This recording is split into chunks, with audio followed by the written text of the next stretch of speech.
Хайвандың мындай функциясы жоқ. Кеше қаңғыра, бізді оқытмайлар. Maddi matritsаға сұнғанбыз. Ол һәр вақытта болған, бізге абсолют білім берді. Бүгін әңгіме тапшыруында қонақта белгілі эшкуар Айбулат Уразбахтин.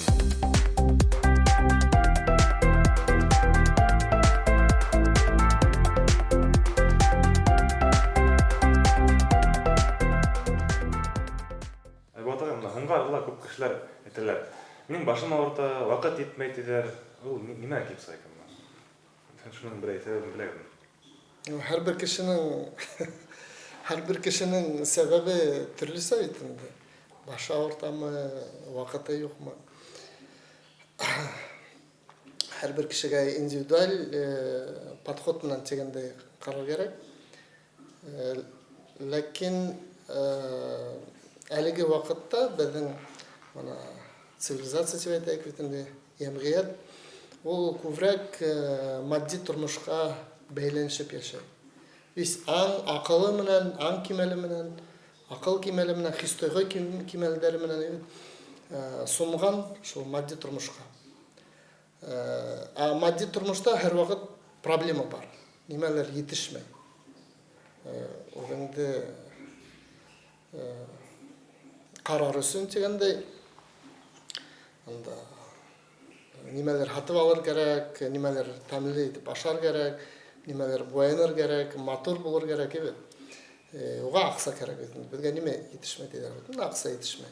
Şuna göre kişi turmuşun şu maddi turmuşka beyli etip yaşap hungu sırda köp kişiler şimdi aytan energiyası nimeler işlehi kelmey çekende Kişinin hali etmey hem көп барлыққа келелер түрлі аурудар, мына рак деген ауру дейтінде ол СССР уақытында ондай керек аурудар болған. Қазір ол хөк өткен хамақ. Бәлкі сол рак кішінің энергиясын сағырмағыңызға келіп сағырмағыңыз? Энергиясы кішін ескі сағырағын қара энергияны. Талашып сағыр. Бір-бірі міне ғайләлі мәтелен. Ер менен қатын өз миңлеген көрсетіп энергия сақаларын. Ол энергия не восполняется, ол айтып. То есть бар нендейлер энергетический вампиризм. Кімдер отыра, мәселен, еш уақытында коллегалар арасында ондай кішілерді көру ықтимал. Ләкин ең мөһиме мына шул процесстар немеге барлыққа келген. Қазір бәхетлі кішіні хирек кіна бәхетлі кішілерді бір таба алады бұл тұрмышта. Сүнки біздің ең мүхим тұрмыштың мәғанәһін аңламайды. Тұрмыштың мәғанәһі ол maddi тұрмыштағына түгіл. Біз әлі көреді бір яғын ғана. Тек maddi тұрмышты, балаларды тоже шул maddi тұрмыш аша тәрбиелейбіз. Kızlarımız, malaylarımız üstüp mektepte bütkes, ularga biz ataseler tırışa bergende bilim, yukarı bilim. Ne üçün çekende? Kövrek aksa işleyen. Әлеге вакытта емгет көрмей кайда бәхеттің yolu екен. Шунда проблема. Тұрмыштың мәгънәһе ол ике яктан İki яктан караш булырга тиеш. Бер як ул maddi тормышын бит күрәбез, икенче як рухи тормыш. Вот ана шул баланста булһа, кеше мәсәлән һәр вакыт үзенә, үз йөрәгенә һорау биреп, бу тормыш нимәгә шундай икән дип, нигә төрле проблемалар барлыкка килә. Һәм дә сагыштырып, үз хис-тойгыларын акыл кемел, кемеліне көтеріп ебет. Әдірек ойлана башлаға, оға нендейдір хыраударға жауаптар келе баштай. Ол мына кешінің функциясы шундай. Алла Тағала біз шулай етіп эшләгән. Хайвандың ондай функциясы жоқ. Кешінің мына аң кемелі бар. Аң аша өз тұрмышын, өз ғайләһен ол бәхеткә өлгәшә ала. Ислам әйткәндә. Мына шундай пока сенің сұрауыңа жауап. Ну, төбіне түшһәк дегендей, мәсәлән, мына бар битендә проблема тормышта. Ну, бер кешенең берендә проблема. Эше юк иде. Ауга, мәсәлән, иргә гаиләһен карар кирәк битендә. Демәк, эш кирәк, акса кирәк. Ул мәсьәлә. Нисек ул мәсьәләне сисергә? Математика дигән фән бар битендә. Математика без мәсьәләләрне, мисалларны нисек сисәбез? Аның өчен без арифметиканы белергә тиешбез. Менә беренче класска киләбез битендә. Арифметика өйрәнәбез. Шуннан без менә безнең вакытта 3нче класста таблица умножения булды. Шуннан ниндәйдер еңел мәсьәләләр барлыкка килә битендә шул математикалар. Без аны сисә башлайбыз. Формулалар аша, шуннан адак 5нче, 6нчы классларда без геометрия, алгебра, шуннан высшая математика өйрәнәбез. И төрле кимәлдә, шул математиканың кимәлендә күпме катмарлылык булмаган инде. Менә высшая математика, логарифмдар бар битендә, числовые ряды дигән бар битендә. Без формулаларны белеп, аң менән әдрәк аңды көсәйтеп дигәндәй уйланып, без шул мәсьәләләрне сисә алабыз. Тормышта ниндәйдер мәсьәләне сисер өчен формулаларды белергә кирәк. Вот ана шул формулаларды белмәенсә, кеше каңгыра һәр вакыт. Мәсәлән, уга күп акса кирәк. Нисек ул аксаны эшләргә? Мәсәлән, формуланы белергә кирәк. Ул формулалар матди тормыштың фәндәрендә, мана предмет дип әйтәбез бит. Мана мәктәптә бер предмет ниндәйдер фәнде укыйбыз, белем алабыз. Онда тормыштың формулалары юк. Мәсәлән, ир менән катындың мөнәсәбәте. Онда язылмаган, бездә укытмайлар хәзер. Элек бит инде ул гыйлем тиһәктә дөрес булыр.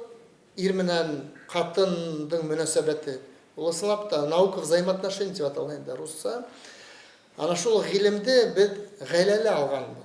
Ата-әсәйдәр, ата-бабаларыбыз безнең көчле булган, рух көсе булган бит. Улар табигый яшәгәннәр, белгәннәр, ошо законнарны, формулаларны. И улар тормышты хатта Аллага шөкер итеп яшәгәннәр. Хәзер безнең моны проблема бар. Нисен дигәндә без матди матрицага сумганбыз. И унан сыга алмайбыз. Кыргызга каршы. Но сыгырга кирәк. Әлбәттә, өйрәнергә кирәк. Нисек сыгырга икән? Белмәйм. Нисек сыгырга икән дип дигән сорауга җавап кайтарыр өчен, менә үземне исләйм. Минем 26 яшьтә ниндәйдер шундай матди проблема барлыкка килде. Инде мин эшһез калдым. Гаиләм булһа, уже малайбыз бар инде. Но эшһез калдым. Гаиләле ергә эшһез калу ул әлбәттә Авыррак дип. Ауыр, нык ауыр, чөнки Хатынның елкәһендә ята, иждивенчеси махта. Эшләмәй та, И шул 2 ай мин эшләп йөрдем, ләкин минем иң беренче мөһим һорауым ул йөрәгемә төште. То есть без һәр эшһез калгак, без һәр вакыт гаепләйбез инде, кем гаепле? Директор, җитәкче аңламай, мин ниндәй шәхес икәнбез дип ишетә, һәм башка. Минем һорау үземнең йөрәгемә булды. Нишләп мин әлеге вакытта ошо рәвештә калганым, ошо кимәлдә йөреп атам эшһез дигәндә. И әлеге менә уже ничә ел үтте бит инде, 20 ел үтте. Ул вакыттан хәзер мин бөтенләй һөйләм, ошо һорау дөрес булган. Чөнки һин һорау үзеңә, үз йөрәгеңә бирһәң, ул нимәне аңлата? Һин әзер җаваптарды алырга. Һиңа менә ниндәйдер әйтәләр бит инде, знаки приходят диләр һәр вакыт. Ниндәйдер сигналдар һиңа килә. Ләкин без ул сигналларны күрмәйбез, ишетмәйбез, һәм башка дигәндәй. И ошо кимәлдә булуым миңа хатта икенче нидәр килде, белемдәр килде. Олатайым аша, ул миңа китап бирде. китапты оқып аңлай башланым. Оказывается, тормыштың формулалары бар.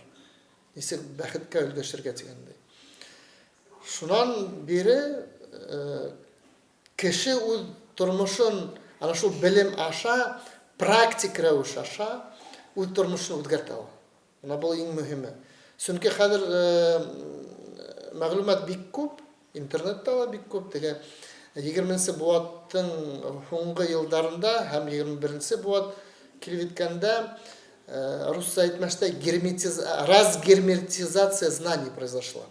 Разгерметизация, демәк, ниндәйдер ябылган белем хәзер асылды. Шул белем менән кеше куллана алса, ул ниндәй уның максаттары бар, нисек бәхеткә өлгәшергә дигәндәй, җиңелсә генә ул шул бәхет юлында яшәй ала инде. Бу иң мөһиме, чөнки без әле безнең белем юк. Безгә нинди белем кирәк? Безгә абсолют белем кирәк. Матди белем генә итешмәй, матди белем тоже кирәк, укырга кирәк, профессиональ кимәлдә безгә ниндидер профессия алыр кирәк бит инде, укыр кирәк монсын. Но ул гына белем итешмәй безгә. Безгә икенче кимәлдәге белем булырга тиеш. Ул бар, ул һәр вакытта булган бу тормышта. Ата-бабалар белгән ул белемде. Ләкин без моны ошо техноген цивилизация барлыкка килгәс, цифризация барлыкка килгәс, без яйлап ата-бабаларның тамырларын без онытып беттек, һәм дә шул аңһыз кешегә барып җиттек инде, ислам әйткәндә. Кыргызга каршы. Энергия дигәндә мин һездән кайдалар күргәйнем, бер сырашыгыз һез ит турында сөйләгән. Мин ишетеп калдым, һез ит ашамыйсыз. Нисен ит ашамыйсыз һәм ит кешенең менә яшәешенә ниндәй тәэсир итә икән? Энергетика темасына килгәндә. Сократ әйткән бит инде, 3000 елдан ашу бит инде яшәгән. Ул әйткән, тормышты белер алдынан үзеңне бел дигән. Демәк, без микрокосм, безне уратып алган ул макрокосм. Безнең эсебездә нинди процесслар бара? Иске күңелебездә, моны физиктән дә, шундай процесслар макрокосмда бара.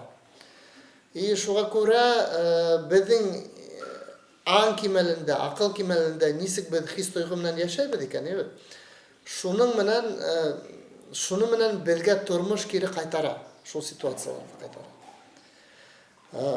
И ул иң мөһиме нименән башлана? Ул безнең телдән башлана. Без нимә һөйләйбез? Нимә турында һөйләйбез? Нимә ашайбыз? Дигәндә. Мәсәлән, аракы эсеп йөрү.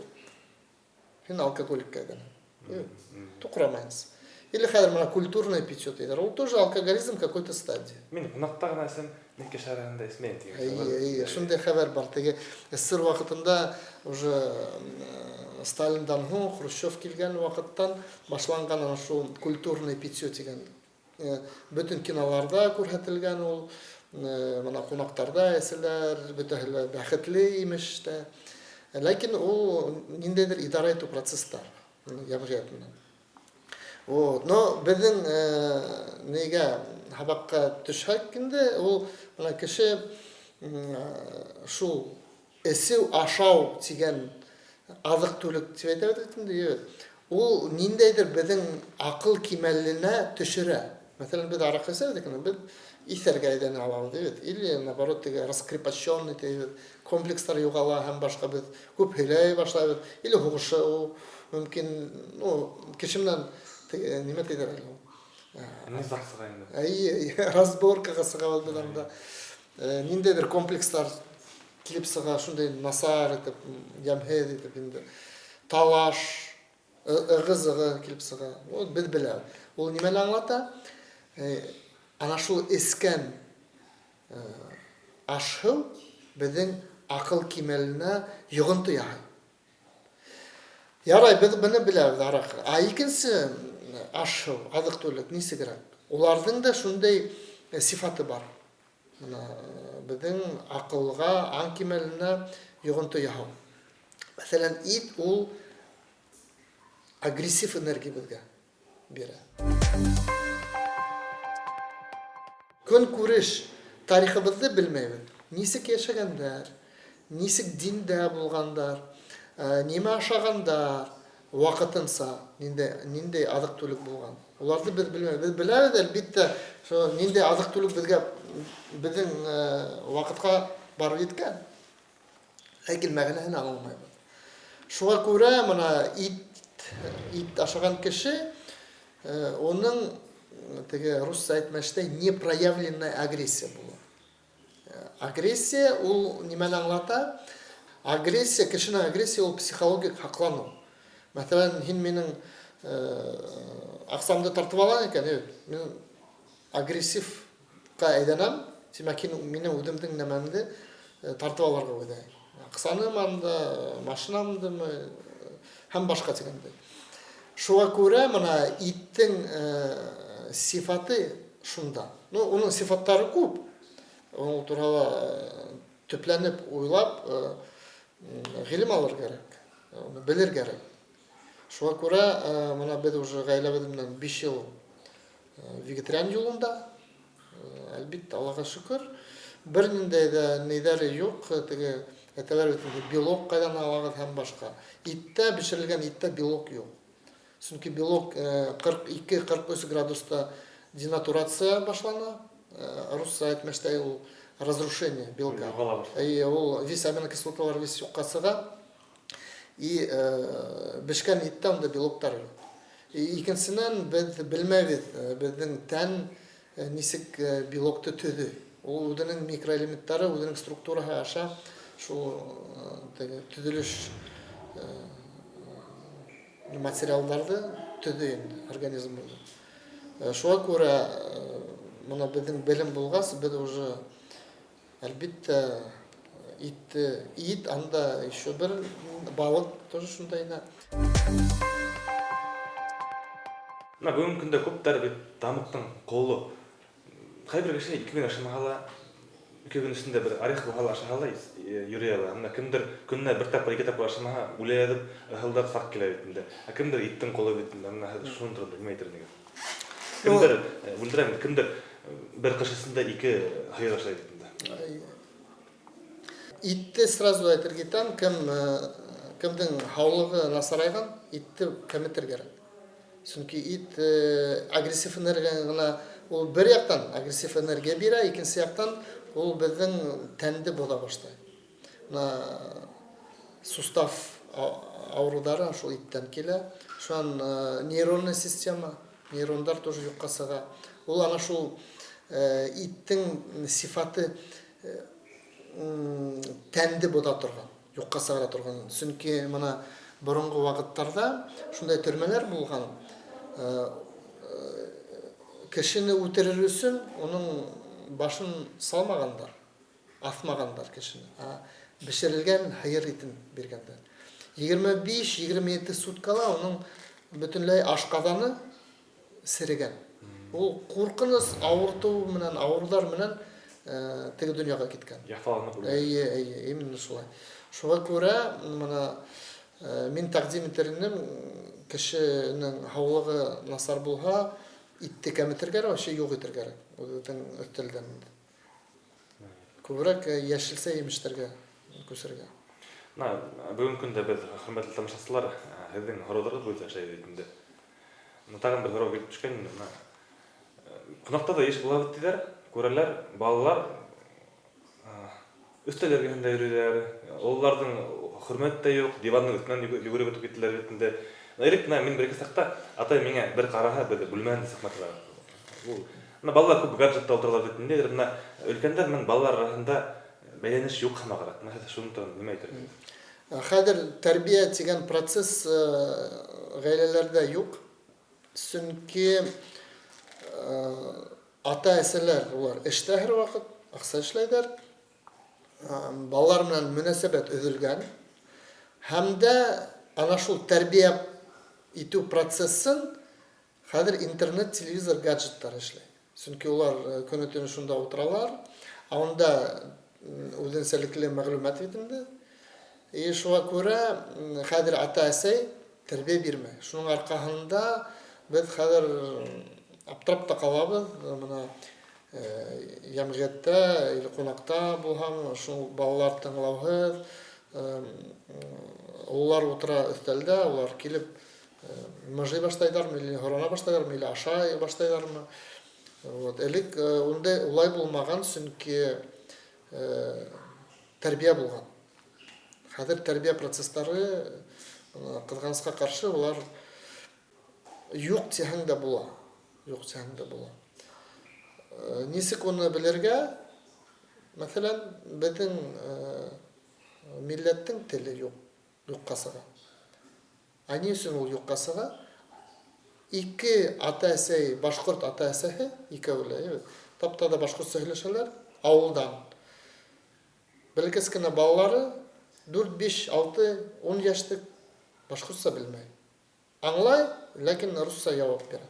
Ни өчен дигәндә, мөнәсәбәт юк. Ата-әсәй менән. Мультфильм, гаджеттар. Әйе, мультфильм, гаджеттар, телевизор, хәзер IP телевидение бар бит инде, онда нинди генә каналлар юк, нимә генә юк. Безнең BST каналдың аны шул Тамыр каналы бар бит инде, улар югалып кала. Ул береннән икенчесеннән сифаты менә Рәсәй каналларда караһаң, нинди янһүрәттәр, шуның менә Европа, Америка янһүрәттәре тоже сыга бит инде. Янһүрәттәр сифаты хөртүрә сөйләргә була. И шуңа күрә бала әле заман балаһына ул гаджетка өйрәнгән, ул уга шундый сифат кирәк, шуңа күрә ул русча янһүрәттәрне карыйлар. Улар башкорт янһүрәт карамайлар. Даже коеп куйһаң, ул мне это не интересно дип әйтәсәң. Шуңа күрә менә бу мөнәсәбәт, хәзер идара итү процесслары телевизор алган өйдә, гаджеттар, интернет, компьютер, и бала шунда тәрбия ала. Безнең тәүге һорауга әйләнеп китәйек хәзер. Формула турында әйткәндә, конкрет формула килтерә алабыз. Әйе, бында әлбиттә ул закондар бар, формулалар бар, ләкин был кагыйдәләрдә кеше уйлап сыгармаган, сразу әйтеп куям, ул кеше ул кагыйдәләрдә бернисек тә уйлап сыгармаган, уның аң кимәле, акыл кимәле җитмәй. Димәк, ул формулалар өстән килә. Бездә Алла Тәгаләдән килә, уйлап сыгарылган өстән. И ул формулалар күп. Но иң беренче законды, мәсәлән, менә безнең ата-бабалар әйткән, безнең карамакта дип. Санскритта, башкорт теле һәм санскрит теле улар күп хүзләрне калдыргандар. Санскрит телендә башкорт хүзләре бар. Димәк, карамак ул карма. Менә әйткәндәр, безнең карамакта в нашем ведении дигәндә. Нимә генә булмаган безнең тормышта, ул безнең карамакта. Насарылла, һәйбәтле һәм башка. Санскритта карма дигән сүз бар. Ул минем эшем, минем моя деятельность, моя работа, минем эшем дип тәрҗемә ителә. И ана шул карма или закон карманы кеше белергә тиеш. Моны безнең ата-бабалар белгән. Безнең утканбыз, күрәгезме? Шуңа күрә ошо законды без аңлаһа, менә безнең тормышыбызда кем гаепле? Кем һинең тормышыңда кем гаепле икәнен белһәң килһә, барып көзгөгә кар. Диләр. Үзеңдә күрә. Әйе. Шуңа күрә бүтән булган безнең тормышыбызда барлыкка килгән ситуациялар, уны без үзебез барлыкка китерәбез. Үзебезнең уйдар менән, акыл кимәле менән, һәм адымдар менән. Әлеге вакытта заман психологтар әйтәләр, безнең уйдарыбыз матдиланышына, диләр. Мысли материализуются, диләр. Вот, алар кайдан белгән ул? Ул закон карма. Менә борынгы ведала язылган. Что посеешь, то пожнешь. Нимә сәсәһең, шуны урай. Вот ана шул закон, ошо кагыйдә дип әйтәйек инде. Ул эшләй автоматик рәвештә безнең тормышта. Ни өчен дигәндә, ул безгә укытучы һымак. Димәк, если без нимәләр дөрес эшләмәһәк, ул безгә кире кайта. Мәсәлән, мәктәптә һиңа укытучы фәнде аңлата бит инде, шуан өйгәш бирә. Һин өйгәштә эшләмәйсең. Һиңа укытучы 2 куя. ике баһа куя. Ул мына закон карма. Шуны шулай дип аңлатыла. Демәк, без тормышта нимәләр аңламайбыз икән, тәкәбберлегебез бар икән, миң-миңлегебез бар икән, бит. Ана шул закон безнең миң-миңлекте, тәкәбберлекте юкка сыгарыр өчен барлыкка китерелгән. Мына трансформация сознания дигән һүз бар. То есть без үзебезнең тормышыбызда күпме безгә бирелгән вакыт, шу вакытта без үзебезнең эске күңелебезне, акыл күңелебезне, аң кимәлебезне үзгәртергә тиешбез. Вот мына бу закон безгә туп-тура шул законның мәгънәһе безгә туп-тура аңлатыла инде. Ана бу бер закон. Бу мөһим закон. Шуннан кеше һәм ир һәм катын. Ул тоже закон. Мына хәзер без Европага күрәбез, Америкага күрәбез, анда ирләр катынга әйләнәләр, бит, катындар иргә әйләнәләр. Ул дөрес түгел. Бүлдереп битемер, менә мәдәни телестик дип туй турында. Иң берсе хатына һөйләш, аның ире кушыла. Иргәндә буза. Шул ул хәзер шуны асырбыз. Шуны асырбыз.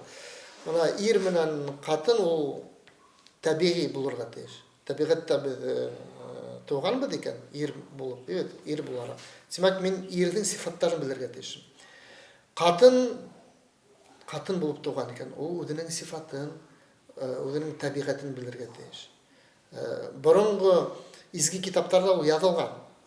Безнең ата-бабалар да белгән. Мәсәлән, әсә или катын-кыз өй тоткаһы дигәндәр икән. Ирнең эше башка, ул һунарда йөрү, ул мал таба, ул гаиләһен карай. Хәзерге заманда biz буталган ул. Һәр катын-кызларда эшләй, мына феминизм ул шуннан барлыкка килгән. Ани өчен дигәндә катын-кыз эшкә сыккан, комфорт барлыкка килгән.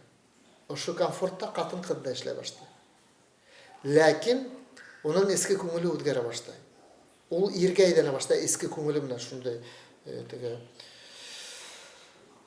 ирен генә тыңлап яшәмәй, һәр вакыт бәхескә төшә, бәхесләнә башлый. Ире менән кем бында гаиләле хужа. Кем хужа? Катын-кыз да мин хужа ди.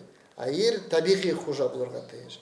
И шуңа күрә катын-кыз көсәя башлагас, ул ир психологик рәвештән кимәлдә караһак, ул көсһөҙрәк катын-кыздан.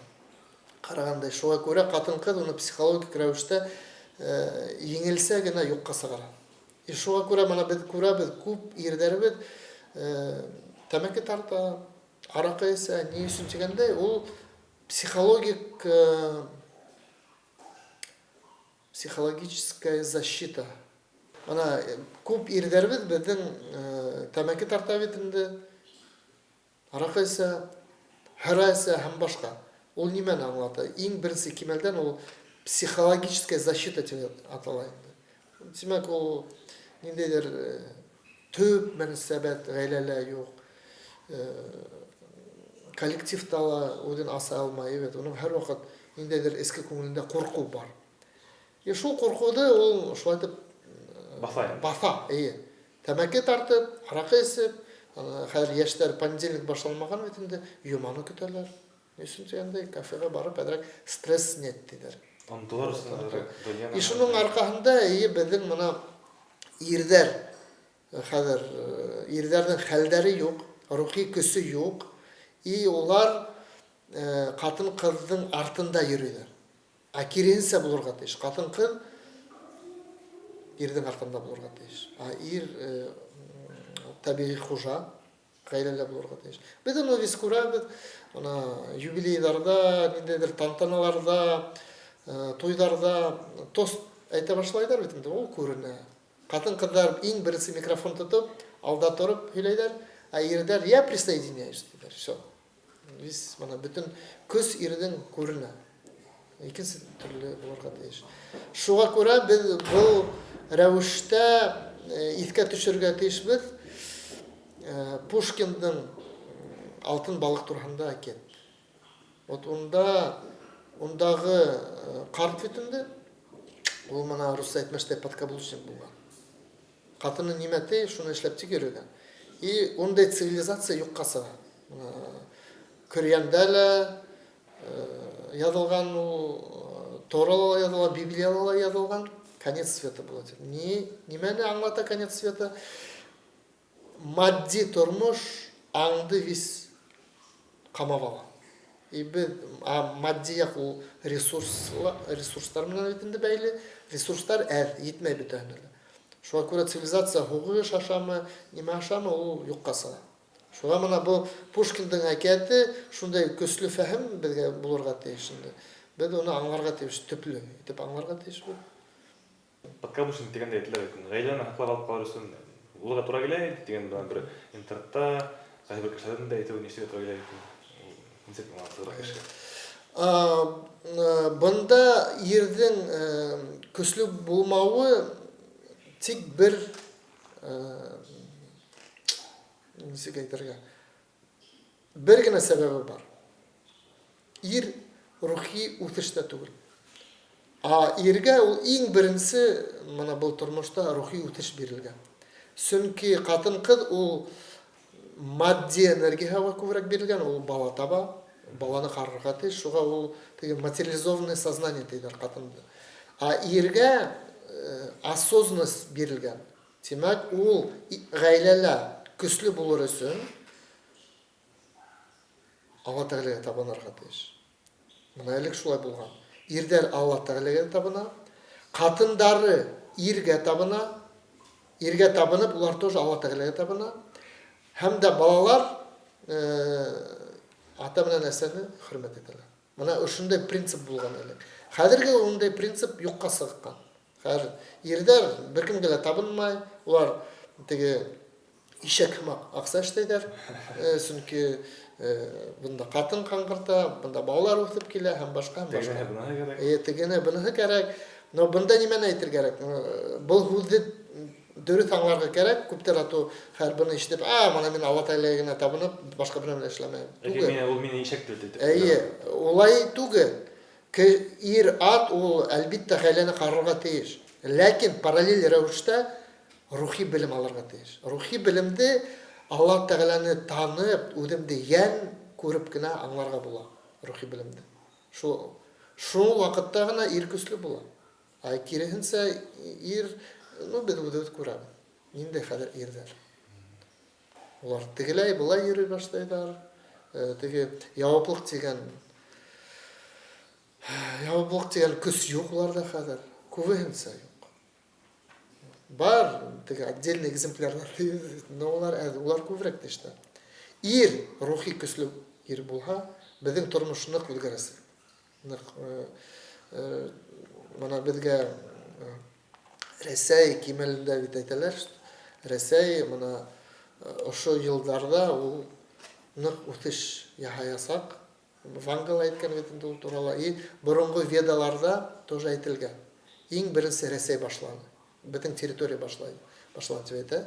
Чөнки Рәсәй ул көнсыгышта, көнбайышта территория түгел, ул уртала.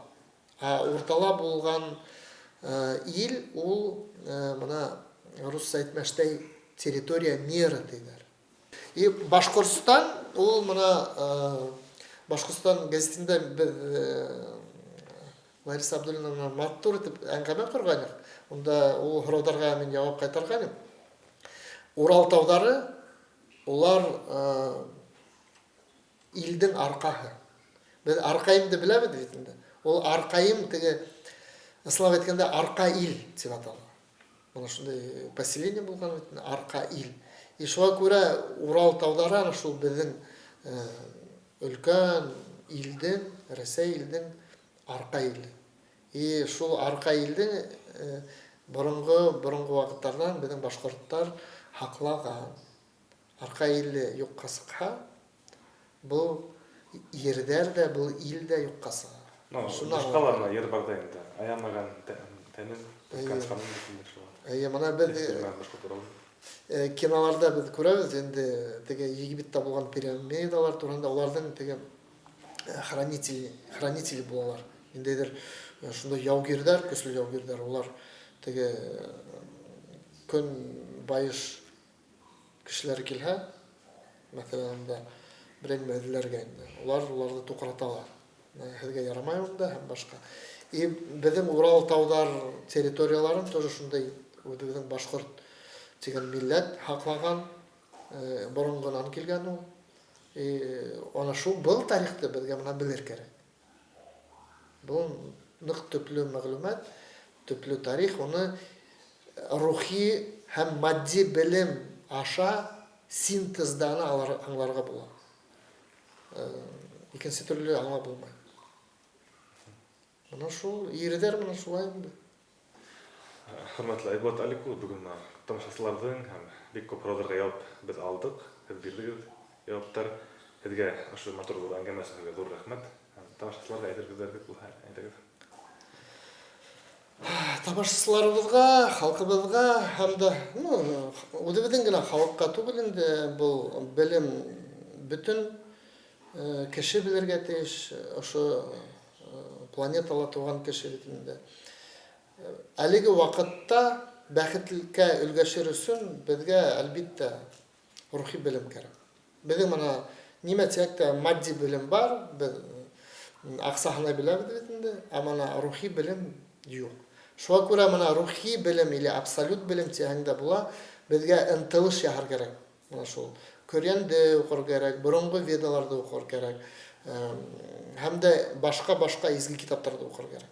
Ана шул комплексно без әлбиттә укып кына түгел, практик рәвештә кулланһак, безнең тормышыбыз күпкә үзгәрә. Һәйбәт якка үзгәрә инде, яхшы якка үзгәрә. Менә шундай теләктәр тамашачыларыбызга. Рәхмәт.